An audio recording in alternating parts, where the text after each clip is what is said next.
ఉదయం పోలింగ్ మొదలైన దగ్గర నుంచి ఇప్పటి వరకు పోల్ పర్సంటేజ్తో పాటుగా అన్ని వివరాలు సాక్షిలో లైవ్ టెలికాస్ట్ అవుతున్న దృశ్యాలు కూడా మనం చూస్తున్నాం. సో లేటెస్ట్ అప్డేట్స్లోకి ఒక్కసారి వెళ్దాం. శ్రీకాకుళం జిల్లా వ్యాప్తంగా కొనసాగుతోంది పోలింగ్. భారీ సంఖ్యలో ఓటర్లు తరలి వస్తున్నారు. మొత్తం 2358 పోలింగ్ కేంద్రాల్లో ఓటింగ్ జరుగుతోంది. జిల్లా వ్యాప్తంగా 18,75,000 మంది ఓటర్లు తమ ఓటు హక్కు వినియోగించుకున్నారు. 520 సమస్యాత్మక పోలింగ్ కేంద్రాల్లో భారీ బందోబస్తు మధ్య పోలింగ్ కొనసాగుతోంది.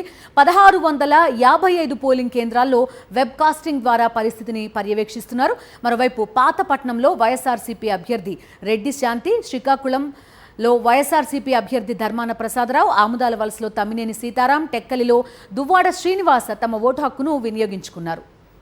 ఓటు వేయడం కూడా జరిగింది. మరి చాలా మంచి రోజు ఈరోజు.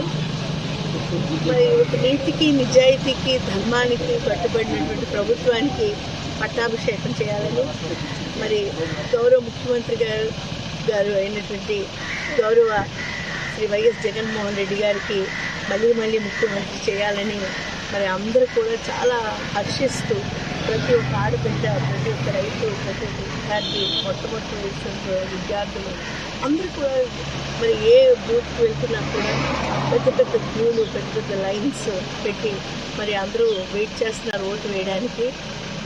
మరి ఇది ఒక నీతివంతమైనటువంటి ప్రభుత్వం. ప్రతి ఒక్కరికి సంక్షేమం అందించడం, పారదర్శకతతో అభివృద్ధి చేయడం, ఎక్కడ కూడా ఒక రూపాయి లంచం లేకుండా జరిగినటువంటి పరిపాలనకు ప్రజలు హర్షిస్తున్నారు. పెద్ద ఎత్తున ఫ్యాన్ గుర్తుతో ఓటు వేస్తున్నారు. ఇక్కడ పెద్ద ఎత్తున ప్రతి దగ్గర బూత్ల దగ్గర మరి పెద్ద లైన్స్ రోజులో ఉన్నారు. మరి అందరికి కూడా మనస్ఫూర్తిగా ధన్యవాదాలు తెలియజేస్తున్నారు. శ్రీకాకుళంలో పోలింగ్ కి సంబంధించి పూర్తి వివరాలు మా ప్రతినిధి సునీల్ అందిస్తారు.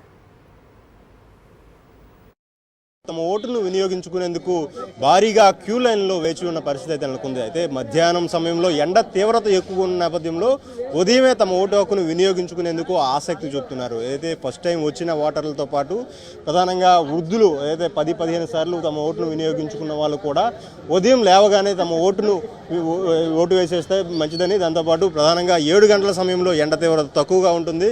ఆ సమయంలో ఓటు వేసేందుకు ఆసక్తి చూపుతున్న పరిస్థితి అయితే నెలకొంది. ప్రస్తుతం మనం శ్రీకాకుళం జిల్లా కేంద్రంలో ఉన్న పెద్దపాడు వద్ద గల పోలింగ్ స్టేషన్ వద్ద ఉన్నాం. ఇక్కడ ప్రత్యేకంగా ఏర్పాట్లు చేశారు.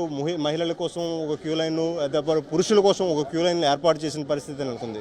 అయితే ప్రధానంగా పోలింగ్ స్టేషన్స్ అయితే జిల్లా వ్యాప్తంగా 18.92 లక్షల మంది ఓటర్లు ఏదైతే 2358 పోలింగ్ కేంద్రాల్లో తమ యొక్క ఓటు హక్కును వినియోగించుకోనున్నారు. దీనికి సంబంధించి పూర్తిగా పోలింగ్ కేంద్రాల వద్ద అన్ని ఏర్పాట్లు చేసిన పరిస్థితి నెలకొంది. ఎండ తీవ్రత ఉన్న నేపథ్యంలో మధ్యాహ్నం సమయం కాబట్టి ఉదయం నుంచే వాటర్ సదుపాయం ఏర్పాటు చేయడం, దాంతోపాటు టెంట్లు ఏర్పాటు చేయడం, ప్రత్యేకంగా బారిగేట్లు ఏర్పాటు చేయడం, దాంతోపాటు పోలింగ్ కేంద్రం వద్ద ఎలాంటి అవాంఛనీయ సంఘటనలు జరగకుండా భారీ బందోబస్తు ఏర్పాటు చేశారు.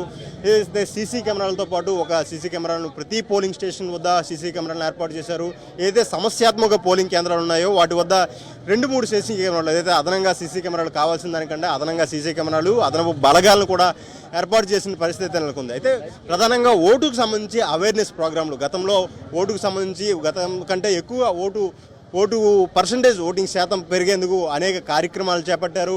ఏదైతే 2019 కంటే 2024లో ఓటింగ్ పర్సంటేజ్ని పెంచేందుకు విలేజ్ నుంచి అర్బన్ స్థాయిలో ఓటింగ్ పెంచేందుకు అనేక అవగాహన కార్యక్రమాలు ఏర్పాటు చేసిన పరిస్థితి నెలకొంది. అయితే 2019 కంటే 2024లో ఓటింగ్ పర్సంటేజ్ పెరిగే అవకాశం ఉందని కూడా అధికారులు అంచనా వేస్తున్న పరిస్థితి నెలకొంది.